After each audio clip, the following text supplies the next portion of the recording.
Morning, folks. Thursday practice session. Let's start with the bear just for a minute, just to get warmed up. So use this as a chance to really get in touch with how it feels inside. The rear crown of the head suspended. So the open body hangs down.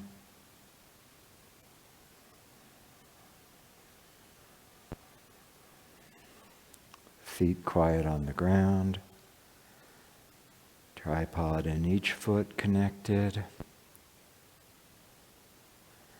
Bubbling wells open to the earth.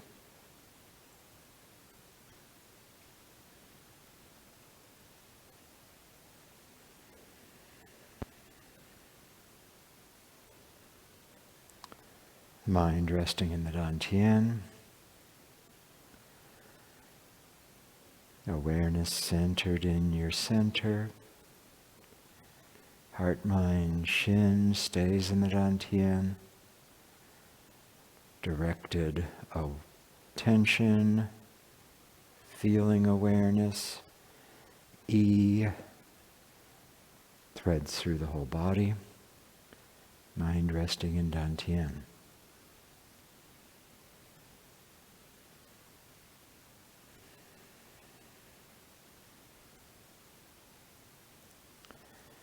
Hands and arms moving through the air as if it had the substance of water. So really feeling the air part just 1 nanometer ahead of your skin.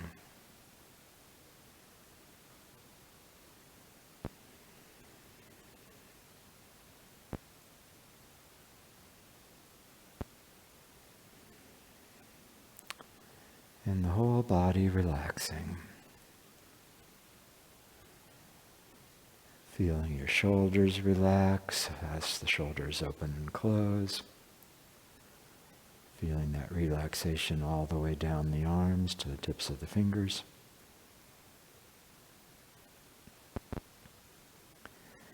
Feeling the whole torso relaxing, neck, shoulder girdle, middle ring of the body, lower basin, Dantian, lower back, belly, hips,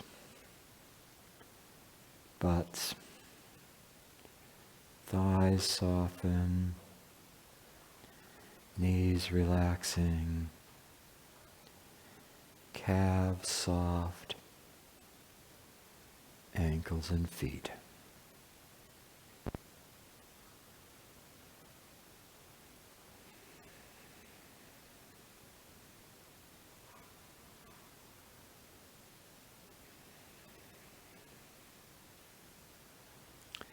Rear crown of the head as if suspended, open body hanging down.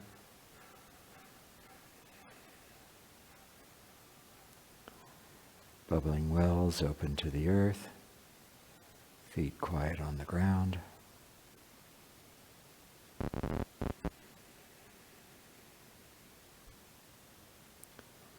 Mind rests in the Dantian, centered in your center.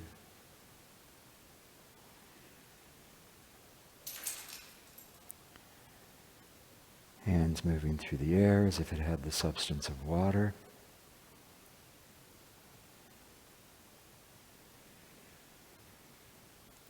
And whole body relaxing. Letting go.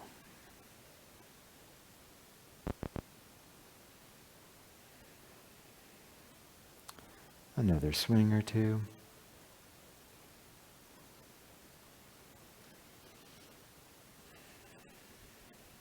And take a break. Okay, so we're continuing our look at some specific moves to get the form details really refined.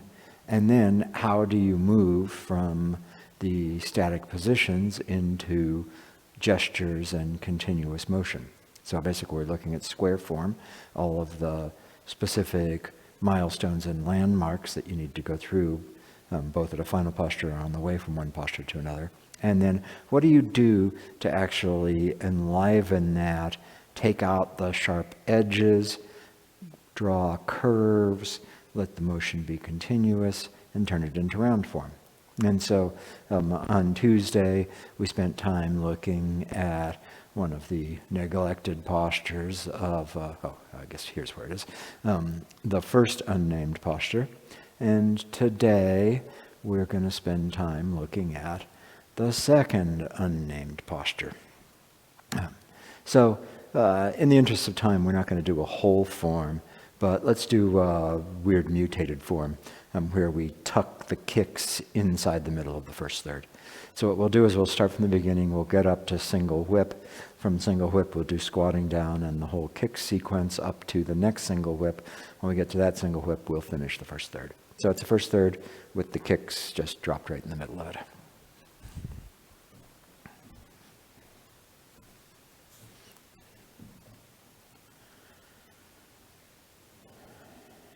Try to keep that feeling from doing the bear. And go ahead.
From this single whip, squatting down.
And now back into the first third, lifting hands.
Okay, so we picked the two unnamed postures for a couple reasons. One is we often don't spend that much time on them because we're working through the kicks, right? You know, we're trying to wear a golden pheasant on one side, and then you got to do some stuff, and then you do the next posture. And then you do some stuff, and then you do the next posture. And these postures are so challenging that we tend to spend the time actually on the kicks. But the things in between there are pretty important. And by and large, our teachers have all worked on those with the same attention as if they were complete final postures. And so we thought that was a good thing to do, basically to make sure we cover everything in appropriate detail. But then also because these are a good gateway for doing this work from going from the square form to the round form.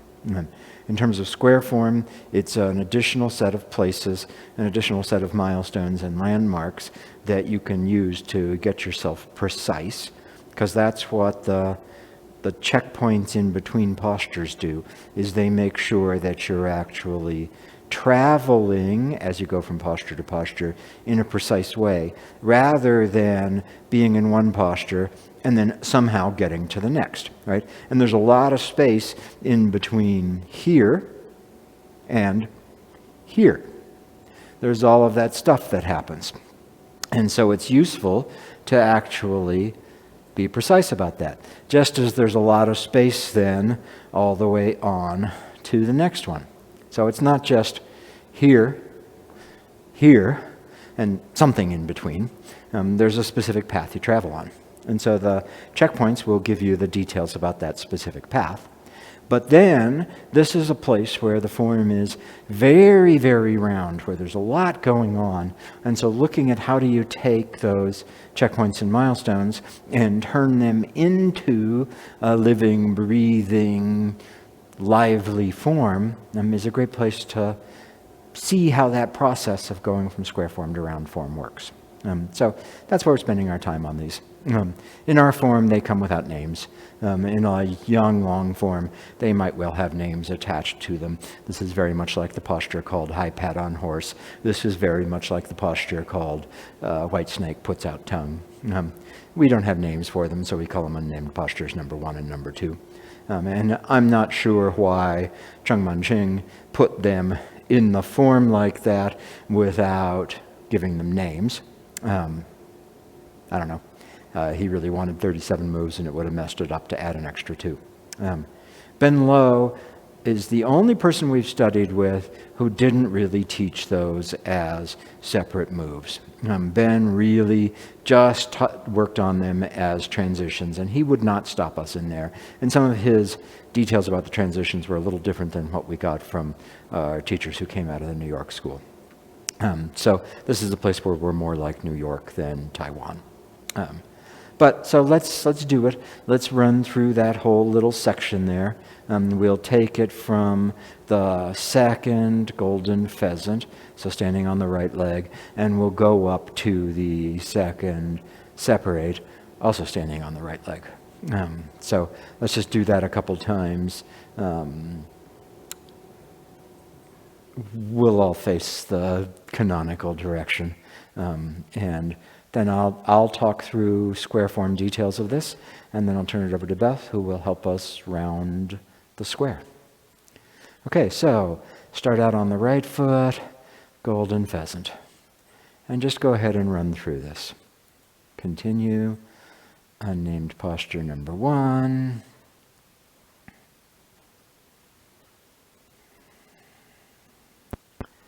Separate right foot. Unnamed posture number 2.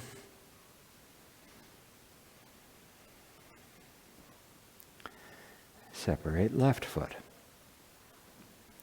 Again, from the second golden pheasant, standing on the right leg. Continue.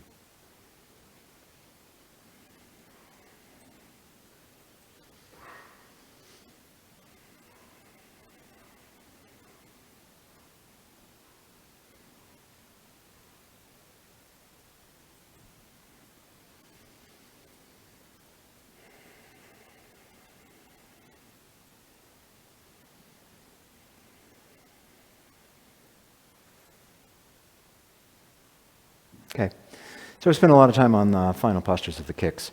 We're not going to spend much time on that. These two unnamed postures are kind of the same, only inside out. One's 100%, one's a 70-30. We spent a bunch of time on the Tuesday night class on the first one, so we're going to focus on the second one today. So let's get the square form stuff right first, and then we'll look at how do you bring life to the transitions there. So starting out in separate right foot. In this stance, you're at 90 degrees to yourself. Your left foot is pointed to the left front corner, and your right foot kicks out at 90 degrees to it. So make sure you don't, when you start, you don't start with your left foot pointed straight to a wall. Really get it to the corner, because that will change the way this move works. And so you do the final move. Everything comes back in, and you step for a 70-30. Heel first, no weight, all of that jazz. And then you shift into a 70-30, and at the end of it, you turn your waist partly towards the front foot, but you won't get exactly square because your attention is towards the other corner. So when you're doing this, go ahead and take a break. Now make sure that you place the foot carefully. There's a real tendency, and this will happen to me if I lose my balance. I'm here in the move, and I lose my balance, and bang, my foot goes down. And so, go ahead and let yourself lose your balance. Way better to lose your balance and stay relaxed than to tense up and be all in there. That's one of the things that I've admired about Maggie is as she's aged and, has increasing physical challenges, she's gone ahead and let that be present in her Tai Chi rather than fighting and resisting it. And so, we'll see people who get to these moves and they do all kinds of stuff to try to not be caught in that moment of not balanced. So go ahead and let yourself, and if you fall, go ahead and fall, but try to do that without tightening the body. But ideally, you're big and expansive, everything comes in, and you step carefully with your heel. Make sure you're going to have shoulder wide there, and make sure the foot is not beside or behind yourself. There's a real tendency here to either step very linear, I don't know if you can see in the camera, but my heels are in a line, or step very wide, which isn't a 70-30 either. Actually step for a real 70-30. And then as you shift into it, you're going to square part way, which may turn your rear foot, but you're not going to square all the way. Because if you square all the way, then you become really flat and two-dimensional in the final posture. You can see, if I turn and I am here and I square all the way, see how my hand is basically in a line with my body. And so I need to still be open and aware. My waist is turning one direction, my gaze and intention is going the other direction. So let's give it a shot to get into that. So starting out from separate right foot, make sure the left foot's pointed to the corner. Kick. Bring everything in. If you need to, you could touch your foot down here to keep your balance. Step carefully. Before you shift, look and see where your right foot is. Is it going to be a good 70-30? Then sink, put the foot on the ground, shift and turn. As you turn, the waist goes to the right, the gaze and the hands go to the left. The final posture here is like lift hands or play guitar, rather than roll back. In roll back, the bottom hand's fingers would be right by the elbow, and there's no space. Final posture in both these unnamed postures has some space between the arms. The bottom palm faces the opposite elbow, and the hands are rotated. The palms aren't perfectly vertical, palms aren't perfectly parallel to the ground, they're rotated. So, doing that again. Left foot to the corner, sink, kick, bring everything back in. Step carefully, a good 70-30. At this point, the hands are in close. As you shift and turn to the right, the hands extend to the left. And your gaze is to the left, too. So this is a time when the nose is not exactly with the belly button. Because if I put it right with the belly button, then I'm like doing side eye or something. So go ahead and let yourself actually look there. Check your hands. Is the bottom hand palm facing the left elbow? Are the hands rotated slightly? Go ahead and make them vertical. Go ahead and make them horizontal. Find that comfortable place in between. Okay. Next checkpoint with this. After the final posture, what I do is I put all my weight forward, and now I'm going to square to the corner. So that's part of why I told you not to square to the corner already, besides the pulling the arms behind the body problem, is that I want to be able to turn, and as I turn, I shift 100%. Rear foot comes up on the ball, not the toes, all this stuff, on the ball. The two hands have a ball of air, horizontal, and it's across my thigh. Left hand is on the inside, I would run into my other thigh, right hand is on the outside, would pass the body. So you want to be here. This is an important checkpoint, because absent that checkpoint, it's really easy to end up kind of twisted, where the hands are in one place and the body's in another place, or one of those things. So really get this as it goes there. You end up, and you want to get all the weight out of the rear foot so that it's free to replace itself when you come into the next kick. So let's go up to that next checkpoint then. Left foot to the left front corner. Kick. Everything comes back in. Step carefully. Shift, turn to the right. Hands extend to the left, rear foot can pivot in to make this comfortable. Waist is not exactly square with the front foot. So my waist is not towards the front, it's not towards the corner, it's oblique in between. Shift forward, turn the waist, drop the hands, stop when you get to the corner. When you get to the corner, your waist should be exactly pointed with your front foot, unless you didn't step with your front foot to the corner. The rear foot should be empty. It's come up on the ball, not the toe. And you've got the ball of air between the hands. Let's do that again.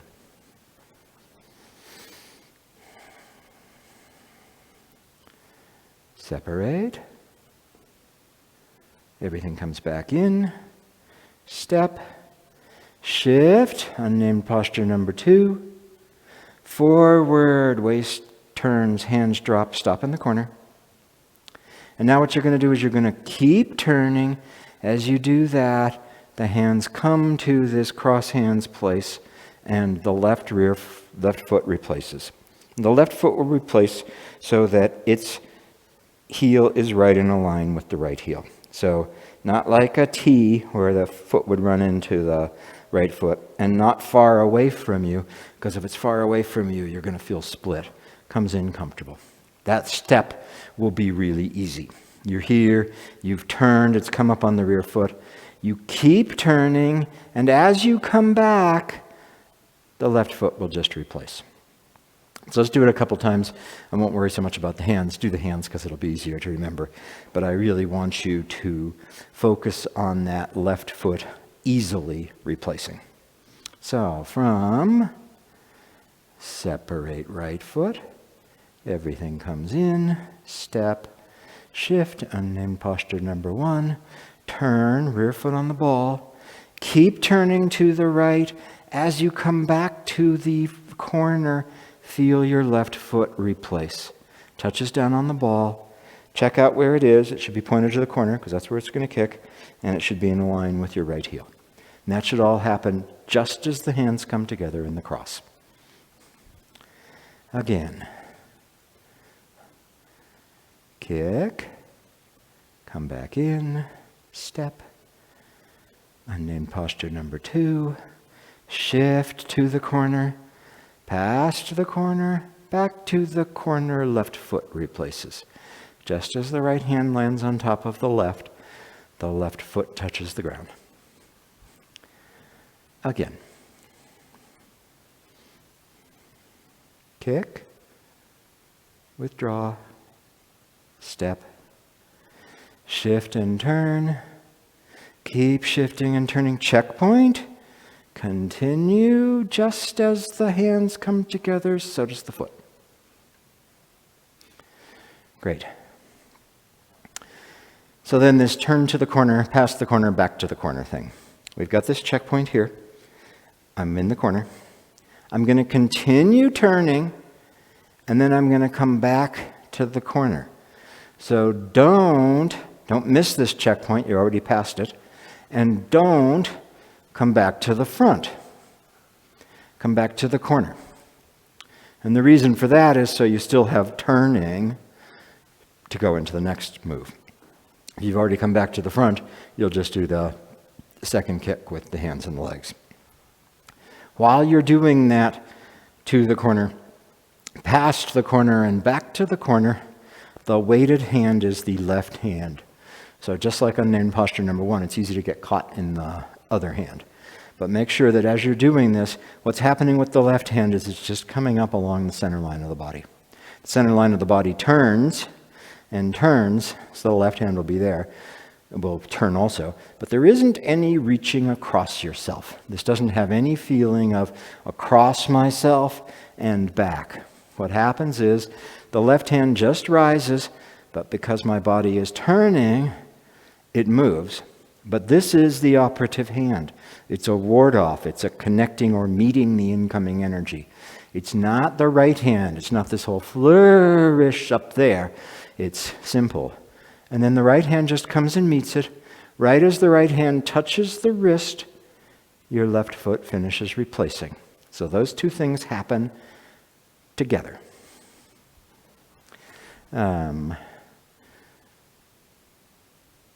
Let's do it 3 more times, stopping at each of the checkpoints, and then we'll look at how to make it round. Okay. So, separate right foot. Bring everything in. Step carefully. Check your foot. Shift. Final posture. Waist is right of center, gaze is left of center. Drop the hands, turn the waist, shift, stop right here, ball of air across the right thigh. That's to the corner. Past the corner. Back to the corner. Sink, elbows drop, palms turn out. Kick. Again, stopping at each of the checkpoints.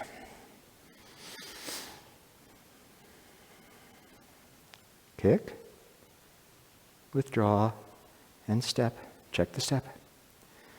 Shift and turn, Check the final posture. Gaze out over the left fingers. Hands rotated, right palm relates to left elbow. Shift, turn, checkpoint. Ball of air, weight in the front, rear foot on the ball.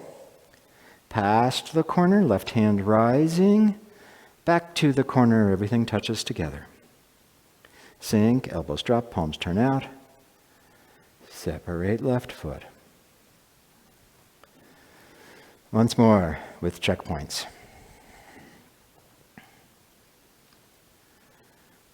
Kick. Withdraw.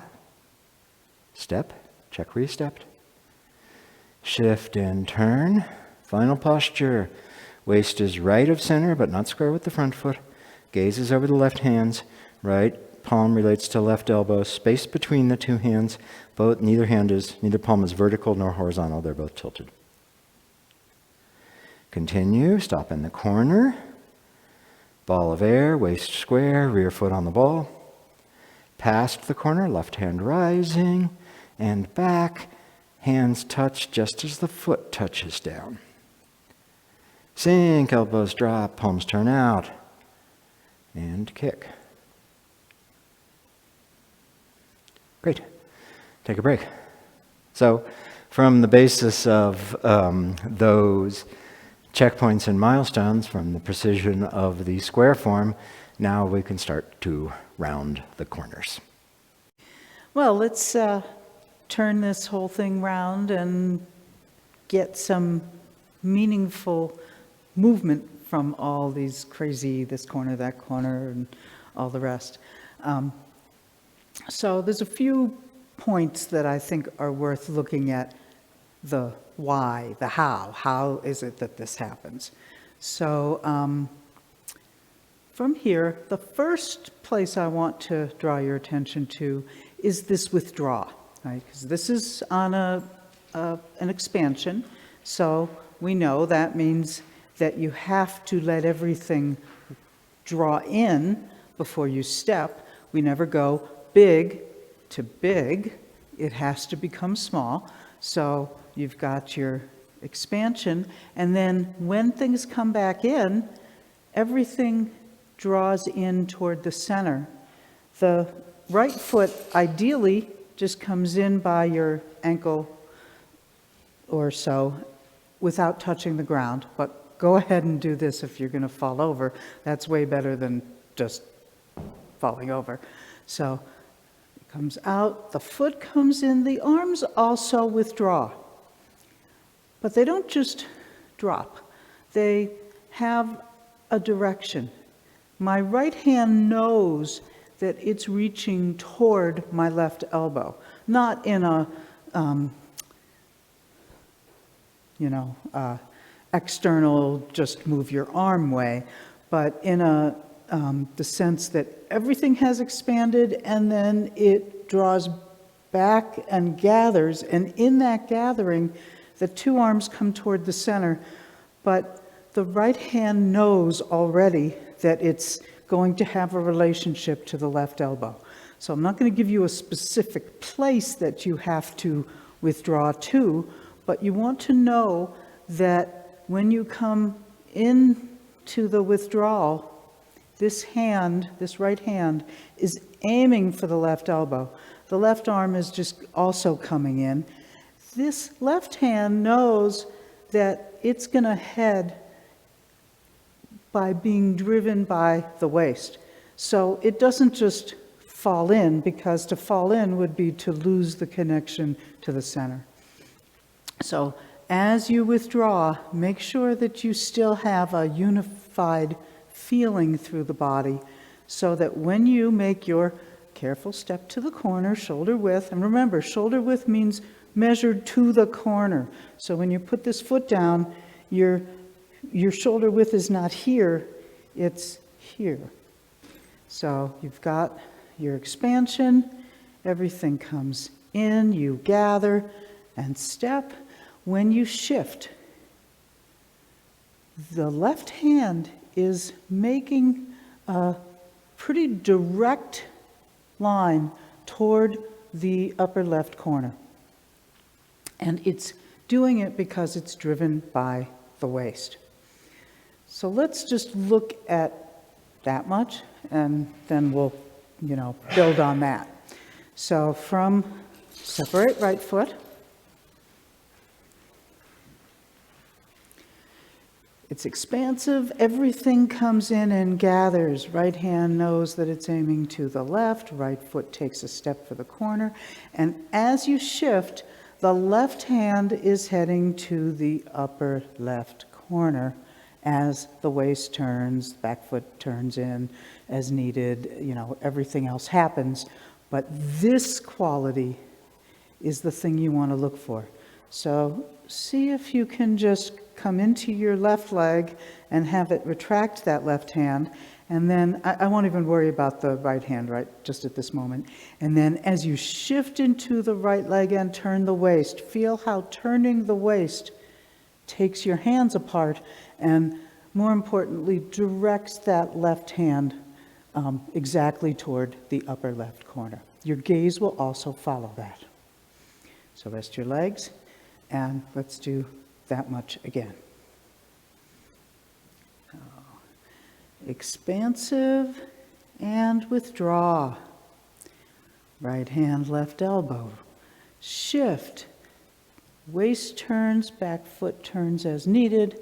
Left hand makes a direct line out as you shift and turn.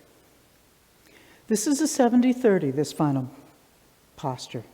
You're in a 70-30, you're just not square. Rest your legs. So that left arm being sent out as the waist turns is one of those great following the tangent off a circle. And so don't neglect that. That's how it gets to where it's going.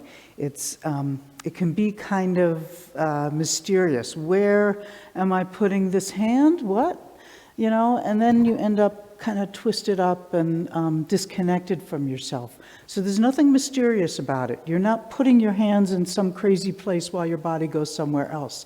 It's the turning of the waist that sends that arm out, and you want to get that feeling so that it's inevitable. You don't have to think, I have to go, where am I putting it? Where am I putting it? If you get yourself to this position, and as you shift, let the turning of the waist direct the hands. It'll go where you want it to go, and it'll still be related to you. Really easy to get disconnected here. So feel the difference. You can put your arms around and you'll know where the place is that the arms really want to be, because there's a connection from the waist. When you turn the waist, it moves the hands too. So that's one piece of it. And, Lee talked about how this might be named in the full form, the long form, as white snake puts out tongue. So you can almost imagine your left hand is this snake's tongue, and it's got this really nice, kind of directedness, and there's a little bit of a sharpness to it because it's coming off a tangent of the circle that your waist is making. So let's do that much again. We'll flow through it to the final 70-30 posture. Okay, withdraw and step. Shift, 70-30.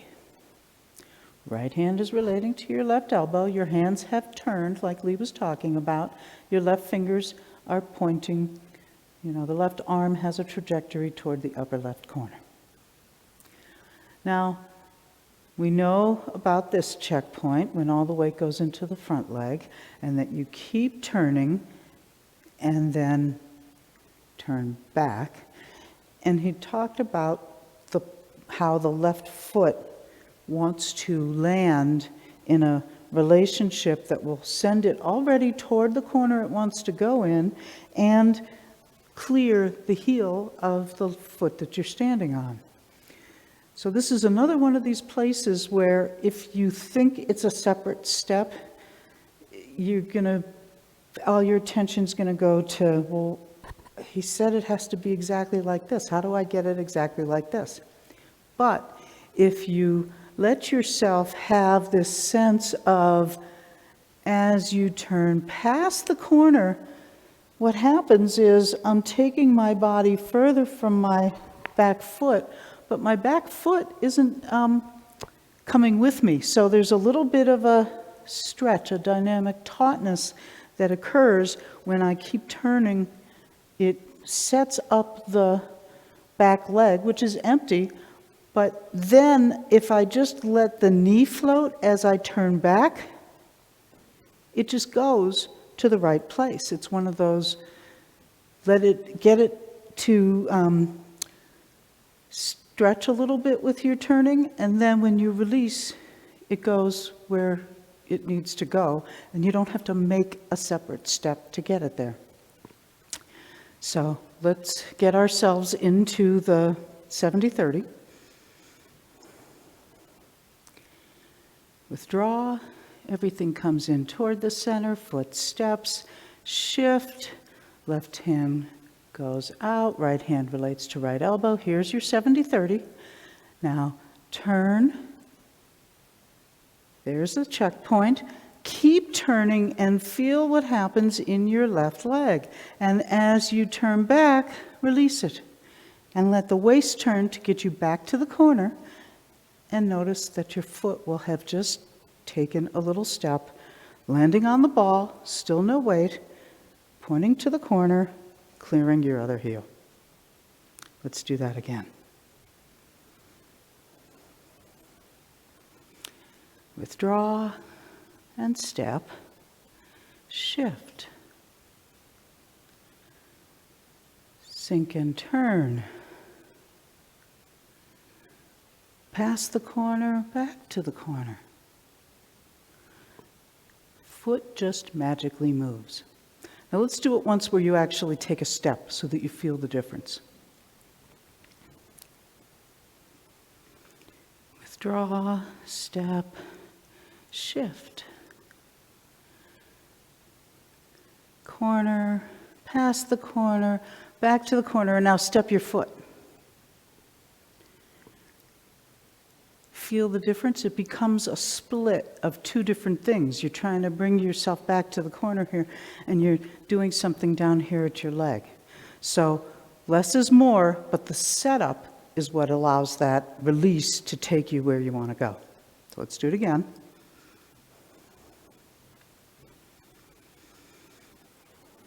And withdraw, step, shift. Turning of the waist, sends the hands out. Shift all the way to the right leg, stay on the ball of the left foot, go past the corner, come back to the corner, release your left leg, let the knee float, and voila. Now, rest your legs a moment. So I want to move on to the next piece, which, what's the dog all about? She thinks something's happening. So the next thing I want to take a look at is, after we've come back to the corner and the hands have crossed, how they come apart. This moment as they come apart is an important moment. Your hands don't just separate any old way. They don't just come to this place and then open out to the final posture. It's tempting. It seems really direct. Both my hands are here. I just take them like that, and now I've got but that's not the shape that works. The shape that makes this work is that the hands turn palm out, fingers are up, and the hands separate like so. When we first learned this, they would have us do a two-part thing where first your hands rolled, and then once your palms were facing out, you could separate the hands. So that's a little static, but those two pieces are an important part of what happens here. And, if we do a little demonstration of I'm here and somebody's going to punch me, and I take my hands apart any old way, it's no good. So I need to catch him. And that's the important piece that you miss if you just split your hands any old way to get them where you think they're going. So it's really critical that the hands come apart like that. Thank you. Jane would talk about it's a little bit like the can-can. The hands fan outward. The fingertips are pointing up. I mean, not, perfectly vertical, but you don't want to just take them apart with your hands palm down. They actually turn so that the fingers are up, and the action has this fanning quality.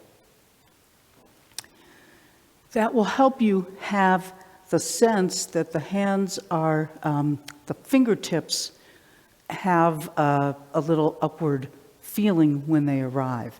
It's easy to end up doing something like this, where you droop your hands as this comes up because it seems relaxed. But in fact, what you want to do is have the fingertips be almost like attached by strings to the upper corners, so that when they open, there's a lightness in the hands, and the elbows will help you direct the energy back down into your root so that you keep your balance. When you do something that droops it, it takes away, and you can try this yourself, of just stand on one leg and droop your hands, and then lift your hands, and that just pulls you right out of the ground. I'm totally wobbling now. But if I let the elbows sink back toward the root and keep the fingers light and a little bit pointing upward, then everything has a lot more balance. So let's put all this together and take it from separate right foot. So, expansive, withdraw, everything coming in toward the center, right foot takes a step, and shift. Turning the waist, puts the hands in position. This is your 70-30. Shift, your hands drop, turn the waist, corner, past the corner, coming back to the corner, left foot replaces, sink. As you sink and the hands open, your waist starts turning back toward the front, your left leg frees, and separate left foot. Rest your legs. We've talked a lot about the final postures. There's other video that talks about how you get your foot up there and all the exactness of that. But it's this in-between stuff that can be really confusing. And like Lee said, we've been stopped there by all the New York school teachers. So I think it's worth getting that 70-30 to feel good. Let's do it again, and I want to just stop at that 70-30 and make sure that you find your center in it. It can be a little off-centering to have your foot pointing in one direction, your waist a little somewhere else, and your hands yet another place. So let's do it again and stop at that 70-30. Expand and withdraw. Step, shift, and hold it there. Now, first thing you got to make sure of is that the weight is in your front leg, your right leg. Very tempting, because the waist doesn't square all the way, to end up with more weight in your left. It's got to be in the right leg. The distribution of the weight is just like every other 70-30. Holding yourself up with your front leg, your rear leg is hanging away. And now, check out where your dantian is. So I'm going to put my hands here so you can see where mine is. Notice the feeling of squaring it. That's not where you want to go. And then open to the left, it's not that either. It's somewhere in between. I'm not just straight ahead, I'm just slightly past center to the right. And the hands are, shoulders are still with the hips. So this isn't something that you put your hands in one place and put your waist somewhere else. So come back to the feeling of one chi that runs through the whole body. And if you turn your waist, both hands should change a little bit as you turn left and right. So just hang out here a moment. Relax your shoulders. Let your gaze follow the left fingers. Elbows are relaxed. You don't want to hold anything up, but don't let it all droop. Left fingers are pointing to an upper corner. And your gaze goes there too. Your gaze doesn't just stay level, it follows the line of the fingers. And rest your legs. So I think that kind of covers the bases. And so now let's do that whole section flowing a few times. So let's take it, we'll just do this section first, and then for our grand finale, we can do it from standing on the last golden pheasant up to the second separate. But let's just start here, go through it flowing a couple times. And go. I'm not going to talk, because to talk is to slow you down and make it have parts. You want the whole thing to flow without missing all those checkpoints.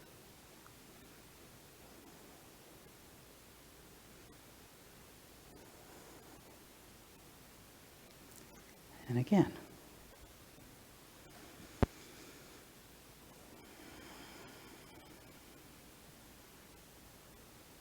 Go.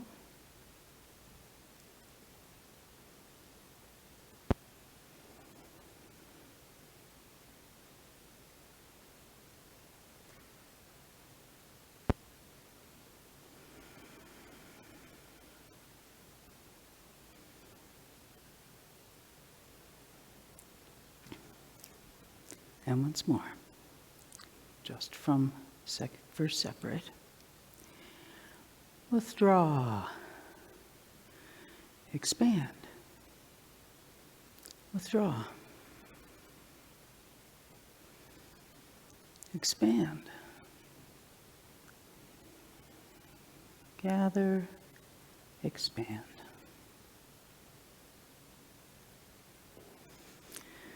Great. So now I'm going to face the same direction, and let's do the whole piece.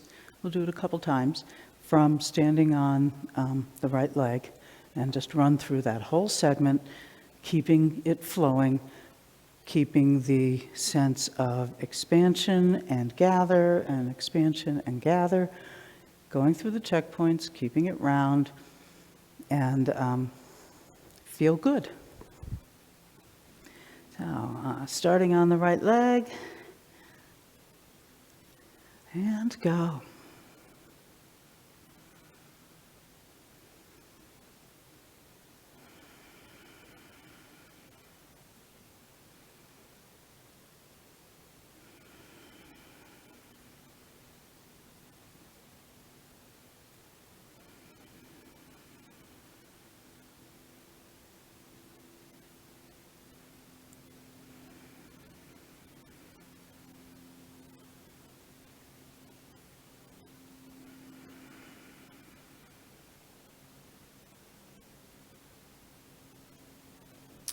And again.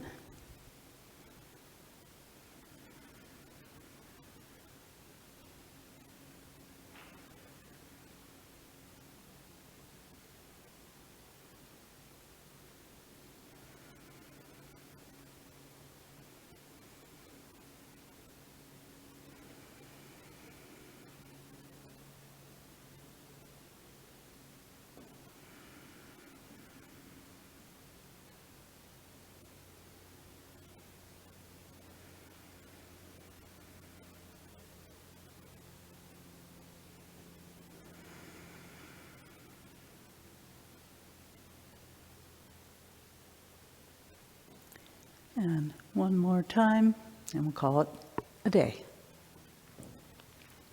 So, gather and expand. And go.